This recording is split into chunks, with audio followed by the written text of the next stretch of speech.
This message comes from Giving Tuesday, the world's biggest day for generosity. This year, it's on Tuesday, December 3rd. While you're out there being generous, share it on social media using hashtag Giving Tuesday. Research shows this will inspire others to be generous too. This message comes from Osea. Their Super Glow Body Set is the perfect gift. Get the set valued at $106 for $72, plus an additional 10% off when you use code HOLIDAY at OSEAMalibu.com. A quick heads up before we get started. This episode contains some strong language, including a racial slur and mention of suicide.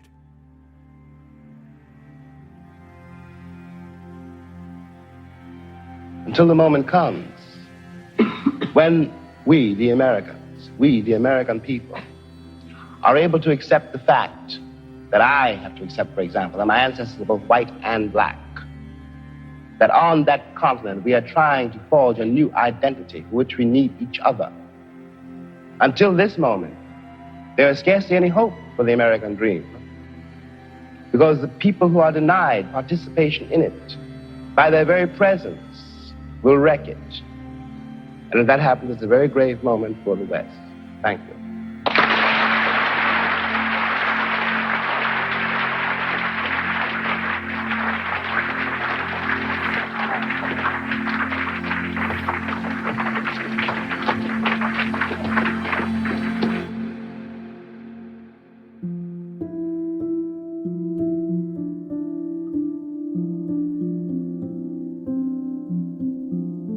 Hey, I'm Rand Abdel Fattah.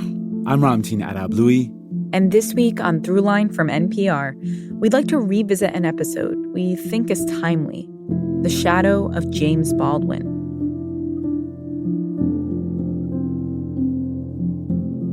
You may have noticed a quote making the rounds on social media. It goes, "Not everything that is faced can be changed, but nothing can be changed until it is faced." Those words were written by James Baldwin, whose voice you heard at the top, in an essay for the New York Times published in 1962. For many people, it rings as true today as it did then. The words have a power and clarity that seem to cut through time and space. It also shows how ideas reemerge in times when they seem most needed. And actually, that's something we talk about a lot when we develop episodes: historical figures and their ideas. They inspire us, challenge our assumptions, and sometimes push us to ask questions we might not otherwise have asked.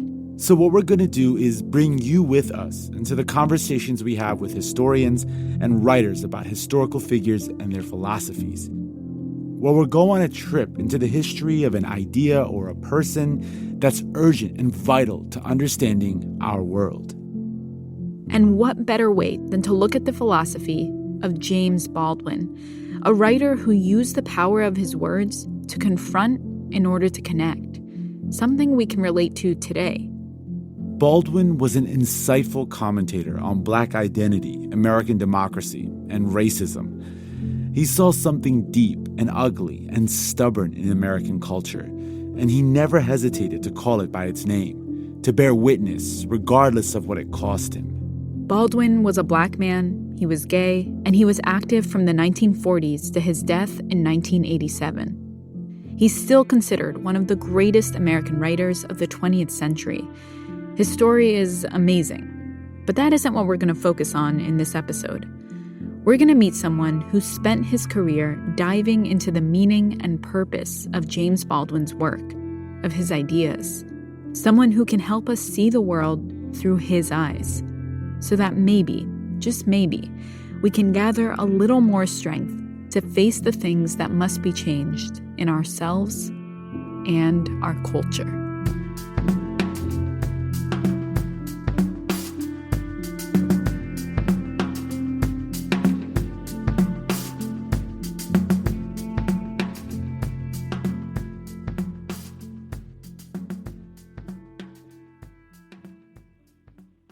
Hello, my name is Lola Manuel Valentin, calling from Charlotte, North Carolina, and you're listening to Throughline from NPR with Rand Abdel Fattah and Ramtin Arablouei. Keep up the great work, guys. This message comes from Hulu. Dive into the new Hulu original series Interior Chinatown from visionary filmmaker Taika Waititi and based on the groundbreaking novel by Charles Yu. Interior Chinatown tells the comedic, genre-bending story of an ordinary waiter swept up in a criminal investigation. Thrust into the spotlight, he unravels long-buried family secrets and becomes an unlikely hero. All episodes of the Hulu original series Interior Chinatown are now streaming on Hulu. Support for this podcast and the following message come from Nissan. Chief Marketing Officer Marstella Marinkovic shares how sneaker culture inspired the all-new Nissan Kicks crossover. What's unique about the color options is the variety. We do have a two-tone option, so the roof is a different color than the body of the vehicle. The other thing that's really unique is the interior and the stitching. So it's not just the exterior color, it's also how we paired it with interior colors and the details. Experience the all-new, reimagined Nissan Kicks for yourself at nissanusa.com today. Available features not equipped on all vehicles. This message comes from Boll & Branch. Boll & Branch's best sale of the year is right now. Try the organic cotton sheets loved by millions. Go to bollandbranch.com and use code NPR for 25% off everything. Limited time only. Exclusions apply. See site for details. Part 1. Confronting the Lie. I started reading Baldwin seriously in graduate school. I fell in love with the sound of his voice, the power of his pen, his courage, the way he queered politics, how he inhabited his own misfittedness, the way in which he balanced his rage and love. This is Eddie Glaude, professor of African American Studies at Princeton University. I'm the author of Begin Again, James Baldwin's America and its Urgent Lessons for Our Own. In 2018, Eddie was starting to write that book about Baldwin, but he was struggling. So he went to Heidelberg, Germany on a fellowship to try and figure it out. I had been thinking I was going to write this intellectual biography of Baldwin, and I was having all of this trouble. The archives weren't yielding what I hoped they would yield. I'm in Heidelberg, and I experienced this horrible scene. He just arrived at the train station when he saw something disturbingly familiar. Here's how he describes it in his book. As we entered the station, I heard screaming. People in front of us stood still and stared at some kind of commotion. I followed their eyes. 4 policemen were piled on a black man. One officer had his knee in the man's back. The others twisted his arms. His pants were halfway down his legs. His bare ass was exposed. The police pressed his head down into the concrete as if they were trying to leave the imprint of a leaf there. With each attempt to cuff him, the man let out a blood-curdling scream. All eyes were on him as the crowd stood by and watched intently, like spectators at a soccer game without any real attachment to the teams playing. I watched them as they watched the police and the black man. Their faces revealed nothing. They were inscrutable, at least to me. I had not been in Heidelberg for 2 hours, and police had a black man's face pressed down on the concrete with a knee in his back.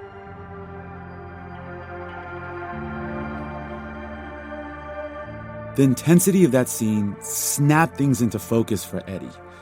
He wasn't going to write an intellectual history of James Baldwin as he had originally planned. He was going to try and write with Baldwin, to try to put him in a deeper, more philosophical context and understand what his work offers us in our world. He went back to his room and the words just started pouring out. And to do it, he had to call back to when he started reading James Baldwin more than 30 years earlier. And I knew that when I started reading him in graduate school, that he was going to have me deal with my own traumas, my own wounds, my own pains. And I didn't have a philosophical language for that yet. He would, in effect, open me up.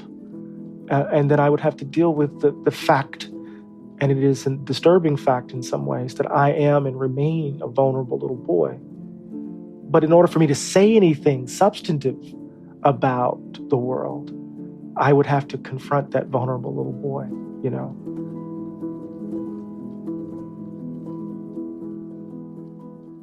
So just to establish, who was James Baldwin? He's this child of Harlem, not Sugar Hill Harlem, but the ghetto of Harlem, born in August of 1924, who had stories dancing around in his head, who was misfitted and the like, but whose mind was unbounded by his circumstance and his environment. Yet he had to fight and work desperately to hold off what the world said about him in all of its ugliness.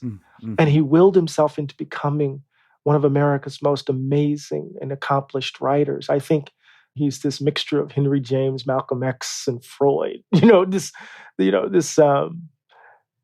His writing demands a kind of deep sea dive. He believes in the Socratic dictum that the unexamined life is not worth living. Before we can say anything, about the world we inhabit, we need to say something about ourselves, because the messiness of the world is actually a reflection of the messiness of our interior lives. So there's a kind of demand for self-examination. That's part of the dilemma of being an American Negro, that one is a little bit colored and a little bit white. And not only in physical terms, but in the head and in the heart. And there are days, this is one of them, when you wonder what your role is in this country and what your future is in it. To my mind, he is perhaps the most insightful critic of American democracy and race we've ever produced. I'm terrified at the moral apathy, the death of the heart, which is happening in my country. These people have deluded themselves for so long, they really don't think I'm human. And this means that they have become, in themselves, moral monsters.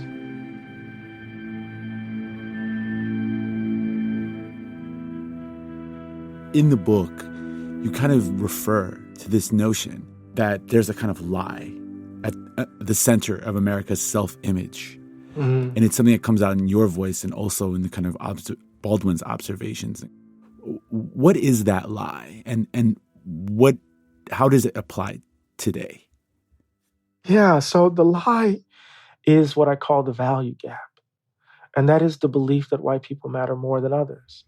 And that belief evidences itself in our dispositions, our habits, our practices, our social and political and economic arrangements. And they're protected by the lies we tell ourselves. Baldwin in 1964 wrote an essay entitled The White Problem. And he has this wonderful passage, it's so poignant, where and I'm paraphrasing here, where he says, the founders of the country, had a fatal flaw. They said that they were Christian. They said that they were founding the nation on these principles, but yet they had chattel. They had us. And in order to justify the role that these chattel played in their lives, they had to basically say that these men and women were not human beings. Because if they weren't human beings, then no crime had been committed. And then here's the line. That lie is the basis of our present trouble. And so we tell ourselves this story that we're the Redeemer nation, that we're the shining city on the hill, as Ronald Reagan said. And we tell ourselves we're the example of democracy achieved, as if we didn't do what we did in Haiti, as if we didn't do what we did in Cuba, or what we did in Puerto Rico, or what we did in Hiroshima, or what we did in Nagasaki, right? So we do all of that to protect our innocence. So Baldwin is insisting, we have to confront the messiness of who we are, our ghastly failures, in order to release ourselves into being otherwise. And that, at the personal level, also must happen at the societal level. So we have to tell the truth about who we are and what we've done, but the lies get in the way.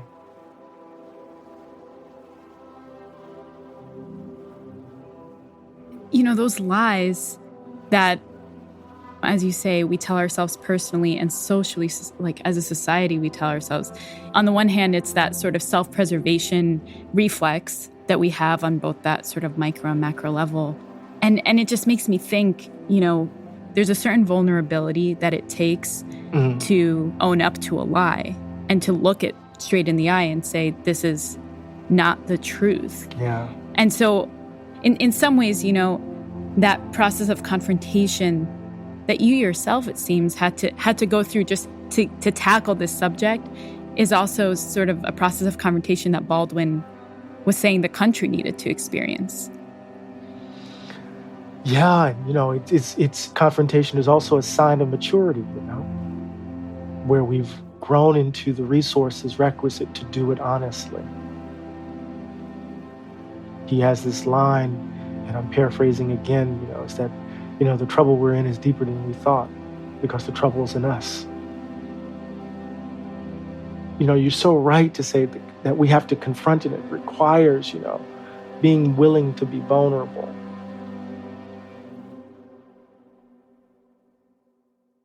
There is this personal versus systemic tension in Baldwin's writings, in that he deeply reflects on the personal impacts that America as a country has had on individual people in terms of what it does to their self-confidence. And that actually brings me to one of the quotes from your book that really stuck with me. I want to read it really quick for you, if that's okay. Sure. America and its racist assumptions had indelibly shaped who Baldwin was.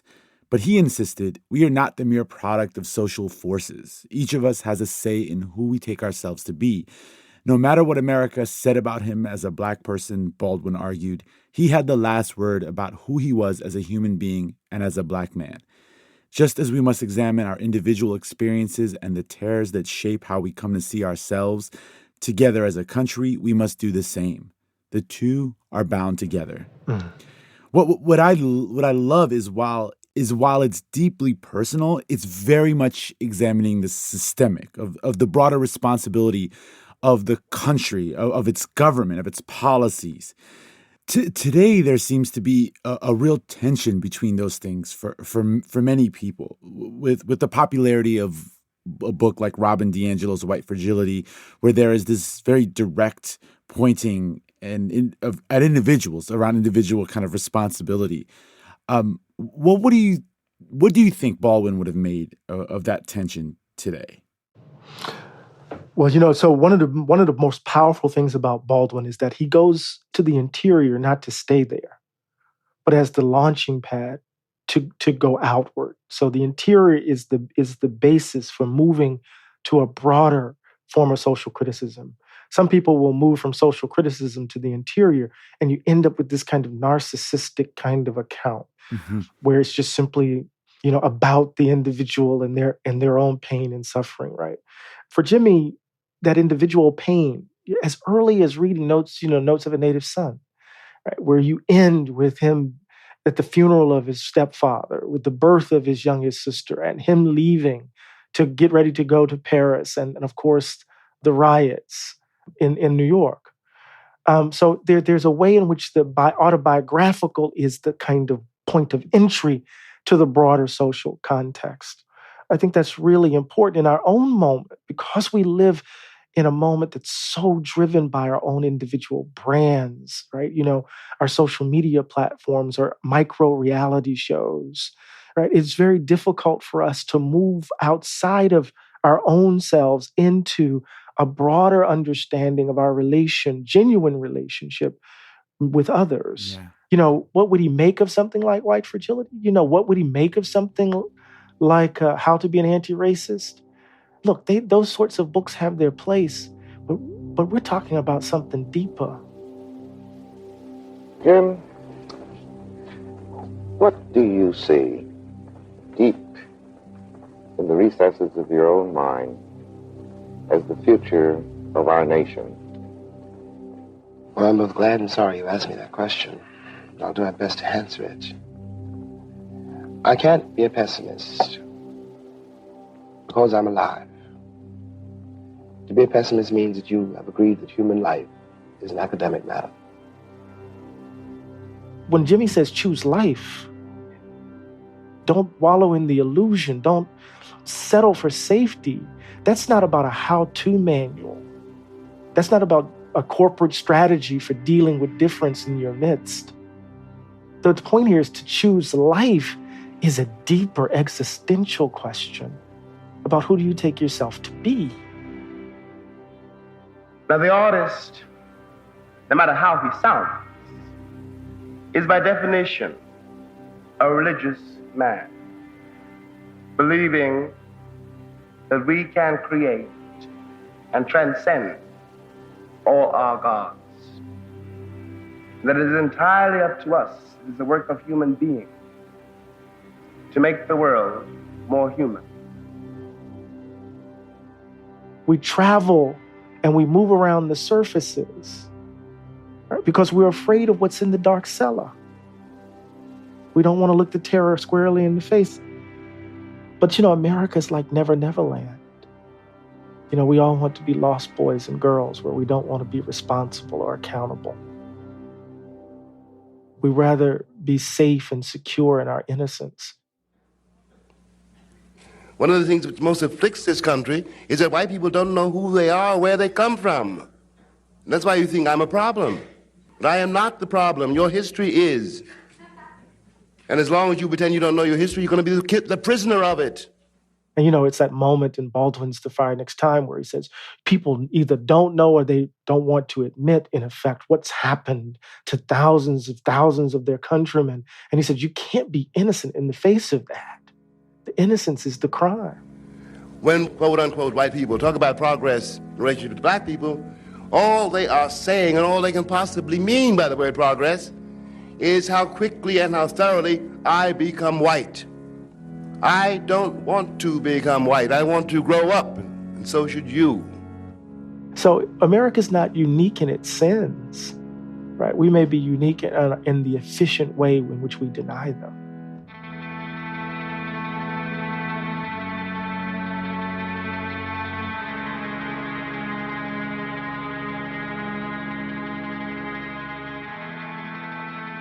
When we come back, James Baldwin refuses to take the bribe and pays a heavy price.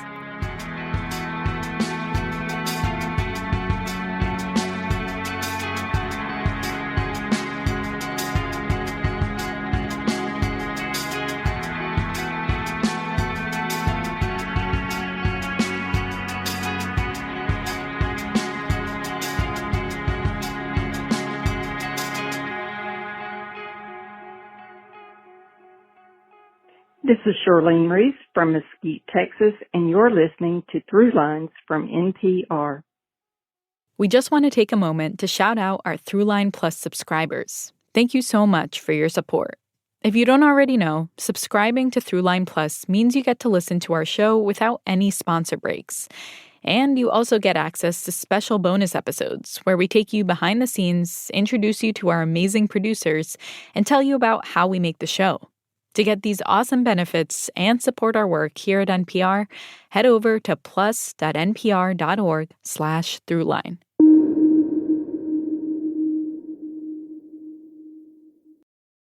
Support for this podcast and the following message come from the Southern Environmental Law Center. Right now, the world is at a crossroads for the environment, and SELC is ready to tackle the challenges ahead. Ready to hold the line on environmental protections. Ready to ensure people have the clean air, clean water, and healthy climate they deserve. And ready to stand up to powerful interests in the courtroom, the halls of government, and communities across the South. To learn more, visit southernenvironment.org. This message comes from NPR sponsor Vuori, a new perspective on performance apparel. Check out the latest Dream Knit collection by visiting vuori.com/NPR for 20% off your first purchase. Exclusions apply. Visit the website for full terms and conditions. That's the voice of Miss Gloria Jones, the original artist behind the song Tainted Love. But I don't think she's ever gotten the credit she deserves. I could not agree more. So let's shed some light on the untold story of Tainted Love. On Lost Notes from KCRW, part of the NPR Podcast Network. Part 2. The Bribe. During the 1960s, different groups emerged in the movement for black liberation and civil rights. There was the Nonviolent Direct Action Wing of the movement, headed by groups like SNCC, the Student Nonviolent Coordinating Committee, and people like Martin Luther King and John Lewis. And then there was the more radical wing, often called the Black Power movement, with groups like the Black Panthers who vowed to defend themselves and their communities with arms if necessary. They were painted as extremist and dangerous by much of the mainstream media. And James Baldwin, who was a well-known figure by this point, kind of had a choice to make. Clearly pick a side or potentially lose support from the mainstream. Sometimes you got to sing off key to be heard, you know? When everyone was turning their backs on Black Power, Baldwin didn't. And he knew the cost. He should have won a Nobel a long time ago. He knew the cost. If we were Irish, if we were Jewish, if we were Poles, if we had, in fact, in your mind, a frame of reference, our heroes would be your heroes too. Nat Turner would be a hero for you instead of a threat. Malcolm X might still be alive. He turned his back on the New York intellectuals, all of those white writers, the chattering classes of New York that gave him the platform, that projected him out. He turned his back on them. But, you know, when the Israelis pick up guns, or the Poles, or the Irish, or any white man in the world says, give me liberty or give me death, the entire white world applauds. When a black man says exactly the same thing, word for word, he is judged a criminal and treated like one, and everything possible is done to make an example of this bad nigger so there won't be any more like him.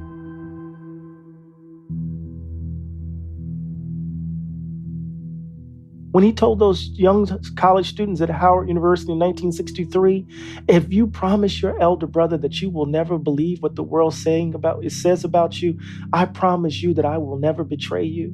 And even when they questioned his manhood, his sexuality, right, his dedication to black folk, he never betrayed them. Right, that doesn't mean he wasn't critical. He understood from whence these young folk came. And he was trying to tell a story about how their eyes darkened, how these once holy fools who risked everything to transform the country in the bowels of the South, as they organized nonviolently, these same children were now screaming Black Power and burning cities down. He said, no, these children are ours. We produced them. So what does it mean to do that in this moment? It's so, I'm sorry, I'm getting so I guess passionate about it, because we're constantly faced with taking the bribe. Mm-hmm. Jimmy, he could have taken the bribe. And what is the bribe? The bribe is your silence. The bribe is, just pursue your craft and make your money. The bribe is to adjust yourself to injustice. And then in the context of the world in which we inhabit, that bribe involves the deformation of attention, right? So we start producing work that doesn't capture folks' attention. It actually becomes a part of this white noise that leaves folks' eyes blank, right? It's not, doesn't force them to do much. I'm sorry. No, don't apologize. I mean, there's something in that emotion that you're expressing, just the literal feelings that are bubbling up that like come through in so many of Baldwin's writings, right? Like he had so much emotion packed into what he was saying because of the things he was seeing, right? And he was angry. And I wonder what you make of that anger and how it related to the country's anger. I mean, was he channeling it? In an interview in 1968 in Esquire, the reporter is asking him, how do we get black people to cool it? He says, it's not for us to cool. He said, but aren't you dying? But aren't you the ones dying? And he responds, no, we're just the ones dying the fastest. And the reporter didn't quite get what he was saying.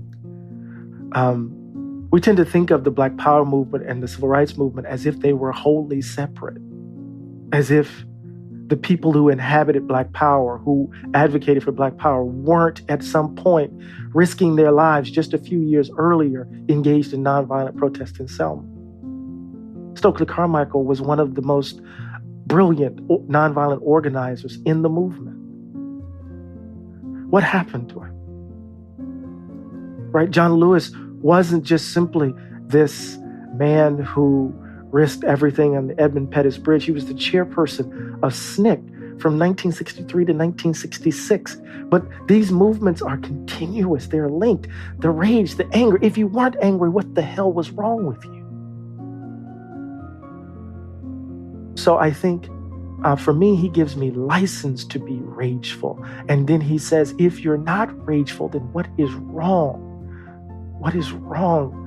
We have to go through this brook of fire to get to the other side. There's no going around it.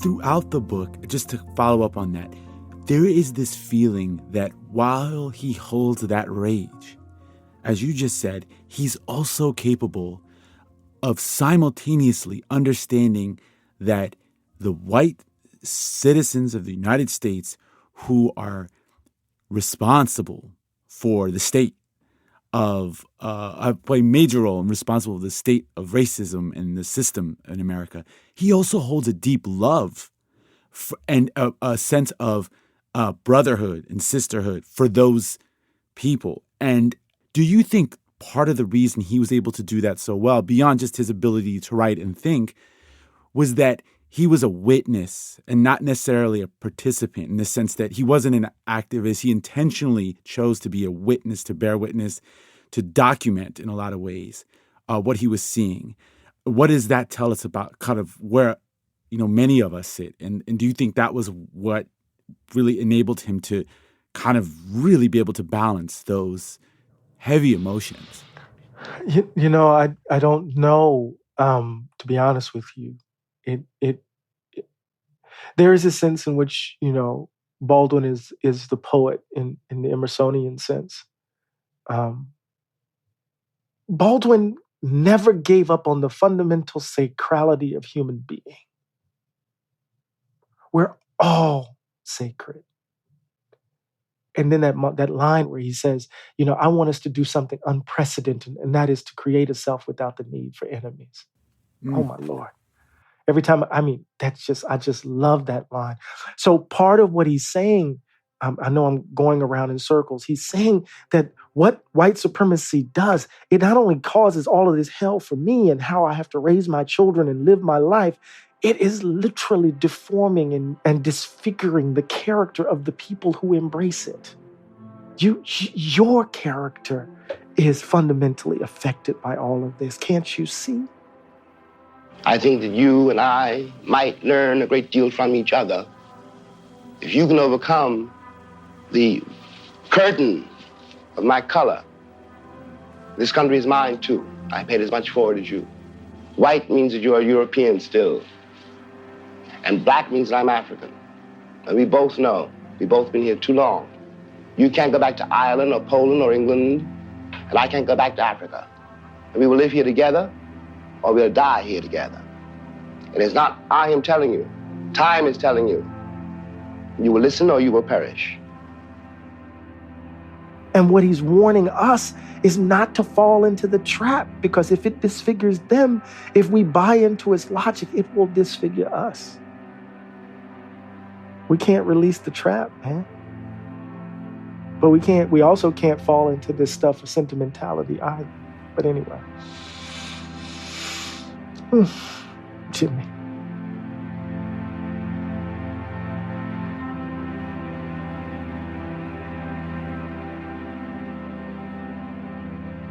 What James Baldwin can teach us about dealing with our loneliness, when we come back.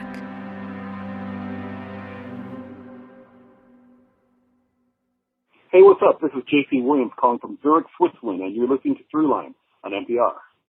This message comes from NPR sponsor Rosetta Stone, an expert in language learning for 30 years. Right now, NPR listeners can get Rosetta Stone's lifetime membership to 25 different languages for 50% off. Learn more at rosettastone.com/NPR.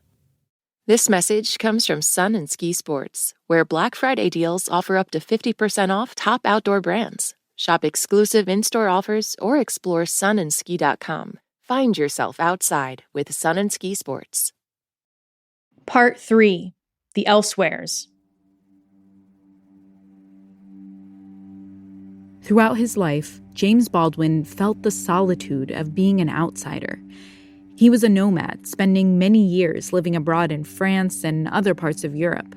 And whether it was because of the color of his skin, his sexuality, or his fiercely independent thinking, he could never escape being alone. And the more successful he became as a writer, the more the loneliness followed him. You know, the first thing I would say is that fame is a motherfucker.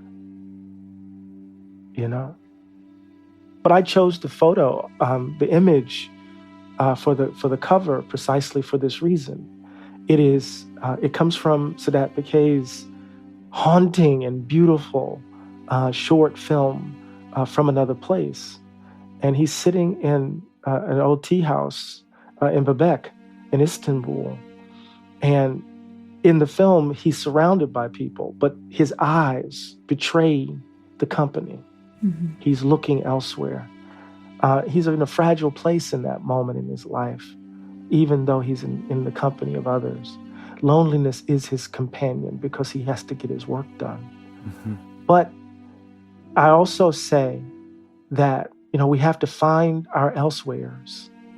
That doesn't mean we have to retreat to some other country, but we certainly have to find communities of love. People, you know, who allow us to laugh full belly laughs, to rage, to be quirky, to be ourselves without cost. That people who hold us to account. We have to find the way to create the distance from the status quo so that we can develop resources to say no to the bribe as it comes to us over and over again. So we avoid not necessarily the existential condition of loneliness per se, because it is, how can I say this? What I've chosen to do with my life is by definition requires solitude. It requires a kind of loneliness, especially when people want you to sing in the chorus and you think what they're singing is wrong. I experienced that from 2008 to 2016 with the Obama administration. But that's another story. Tell us more. What? No, in democracy and Black, I was really critical of the Obama administration. I wanted him to do more. And, you know, many people were delighted to get invitations to the White House, and they were delighted by the symbolism of a Black president. And I was more distraught by what was happening to Black communities. And so I wrote a book and called him a confidence man in the line of Melville. I'm still not living that one down, along with some other things I wrote. But if you're going to speak the truth, if you're going to bear witness and make the suffering real, you're going to risk loneliness. But in the midst of it all, you have to find the community of love that will love you to death no matter your faults, who will give you the space to replenish so that you can join the fight again. You know what I love about the way that you're talking about James Baldwin is, or Jimmy, you referred to him as Jimmy a few times, is this sense of intimacy I feel listening to you talk about him, that you almost know him. I mean, do you feel that? His words resonate so much today, as you're repeating them back to us. I mean, do you feel that his message and his ideas, you know, apply just as much today as they did then? Oh, yeah. He got to the heart of the matter. You know, I call him Jimmy because his closest friends called him Jimmy. And even though I never got to know him, I feel like, you know, he walks with me. He has been constantly present. I mean, I could talk about images flitting by from the side of my eye when I'm writing, or when someone would show up in the middle of a lull and give me an interview that would suddenly take me in a different direction, or, you know, a mistake being caught. It's like he was editing the book as I was writing it. It was wild. Now, all that to say is that that's my personal journey, but because he's the most, it's like reading de Tocqueville on American democracy. You go, wow, this man really got us. When you read Jimmy on American democracy and race, it's like that. It cuts even deeper. He got us. He understands the contradiction at the heart of the country.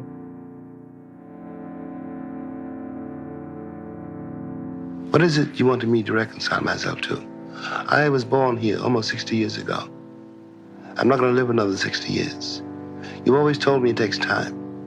It's taken my father's time, my mother's time, my uncle's time, my brother's and my sister's time, my nieces and my nephew's time. How much time do you want for your progress? Did he come out of the civil rights movement feeling hopeful? Because I look at the moment that we're in now, and there's a lot of potential for change. Mm. There's a lot of potential for a real kind of awareness, a reckoning with our history. But there's also a potential for things to continue as they've been. And I guess I wonder, is the ultimate kind of takeaway from Baldwin a sense of hope in where the country's headed?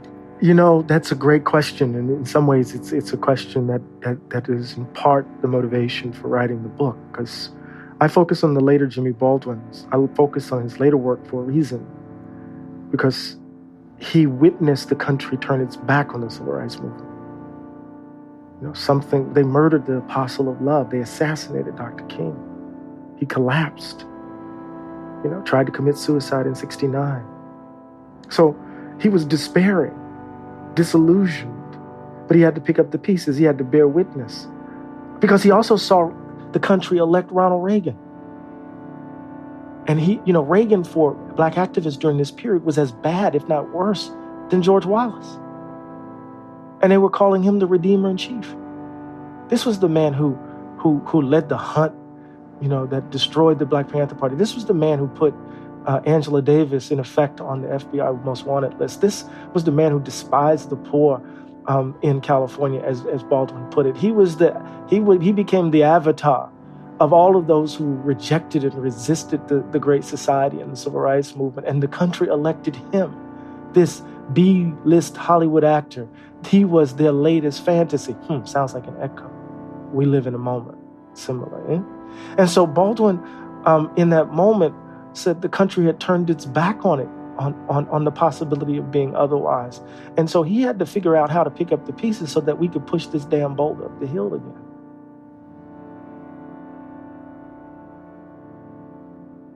In 1970, an Ebony interviewer came to Istanbul while Baldwin was trying to pick up the pieces and working on No Name in the Street.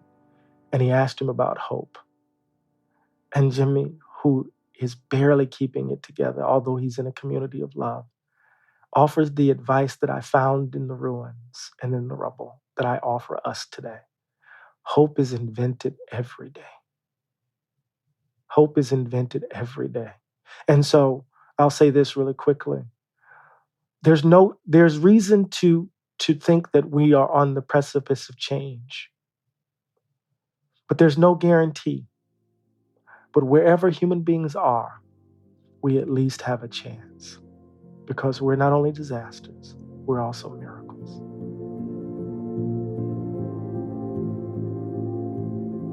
We have to dare everything right now. We have to try to be otherwise. We have to risk everything to be otherwise. We have to figure out how to be together differently. I don't want to see another generation of Americans having to bear the burden of this lie. To use an image that Baldwin used, we're all midwives trying to give birth to a new America. In the past, every time we came to the moment in which the new America could be born, white supremacy was the umbilical cord wrapped around the baby's neck, and we let it snuff the life out of it. Let's be better midwives as we try to be better people. This is the demand that the artist makes of his society, which society inevitably, unfailingly, and always resists. Resists because it knows that it could do it, but prefers to believe that what it can see and touch is more real than what it knows and feels at that moment, for example, when the baby is born. The role of the artist, or responsibility of the artist, is to make you respect that moment above all other moments. To recognize that there is nothing under heaven, no creed and no flag, and no cause, more important than the single human life.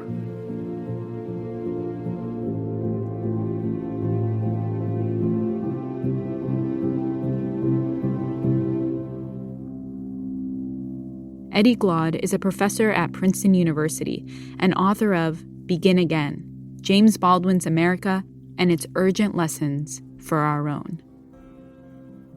If you or someone you know may be considering suicide or is in crisis, call or text 988 to reach the Suicide and Crisis Lifeline.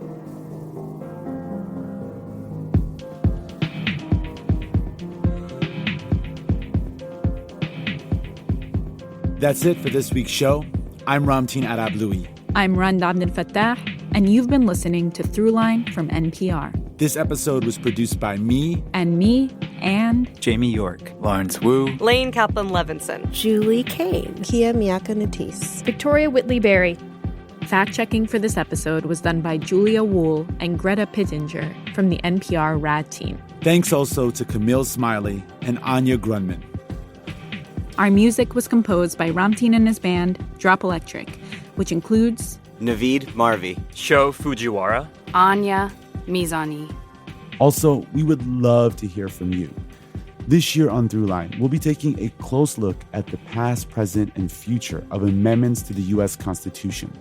We'll be going back in time to tell the stories of why particular amendments were created, how they've been enforced, and why fights over their meaning continue to shape life in America. Tell us, is there a specific amendment you'd like to learn more about?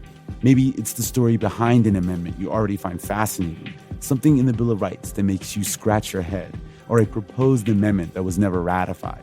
Whatever it is, let us know what you'd like to hear and why. Shoot us an email at throughline@npr.org. Again, it's throughline@npr.org.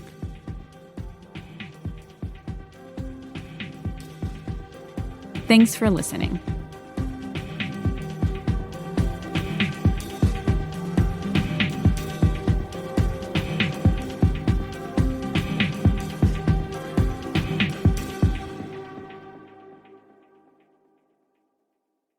This message comes from NPR sponsor Rosetta Stone, an expert in language learning for 30 years. Right now, NPR listeners can get Rosetta Stone's lifetime membership to 25 different languages for 50% off. Learn more at rosettastone.com/NPR.